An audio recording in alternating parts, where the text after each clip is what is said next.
estava vendo um dado que eu acho muito importante, que eu queria comentar. É a respeito do que significa, para a redução da pobreza, né, os diferentes rendimentos. Se a gente for olhar,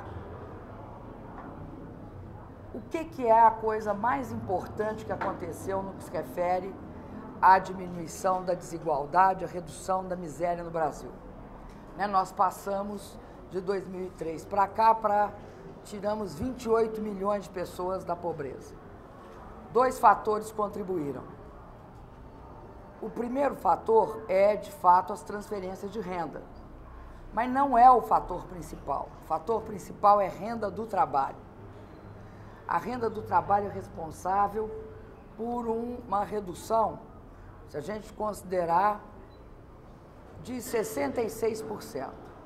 Ou seja, se a gente considerar que a pobreza caiu, a responsabilidade da renda do trabalho, as pessoas mais pobres, que ganham até 1/4 de salário mínimo, elas foram beneficiadas porque a renda do trabalho delas é que permitiu que elas saíssem de uma situação de pobreza e fossem para uma situação de pobreza extrema e fossem para uma situação de não miséria, né? Isso é muito importante por causa do dado de ontem do CAGED. Quando a gente começa a gerar a quantidade de empregos que nós estamos gerando hoje, é que a modificação na situação de renda dos brasileiros e das brasileiras fica cada vez melhor, porque muitas vezes chamaram o Bolsa Família de Bolsa Esmola, muitas vezes. Não foi nenhuma nem duas vezes, né? Sistematicamente diziam que o governo estava fazendo só política localizada, né? Não era uma política consistente. Os dados apontam o contrário. A política do governo é consistente. Por quê? A renda do trabalho mostra uma estabilidade em torno de 66%. E enquanto a transferência é 28%. Isso significa, né, que na questão da pobreza, a gente tem de usar todos os instrumentos. Mas não é possível supor que o Brasil sairá da pobreza extrema sem gerar milhões de novos postos de trabalho.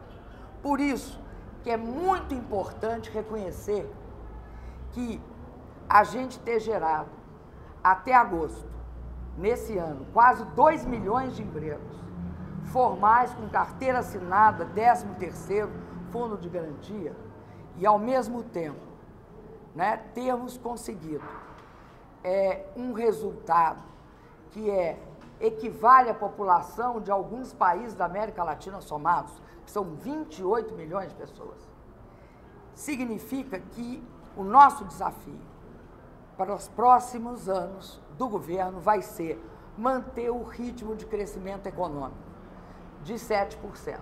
Muita gente dizia que o Brasil não podia crescer a 7%, que se crescesse a 7% ia dar inflação, que se crescesse a 7%, né, a economia não aguentava a pressão. E o que nós estamos vendo é o contrário. Não só isso é muito bom para o país, porque implica na redução da miséria, como é consistente com taxa de inflação dentro da meta, é consistente uma taxa de crescimento que todo mundo sabe que é de 7%. Então, o que é a grande questão a partir do ano que vem é manter esse ritmo de crescimento da economia.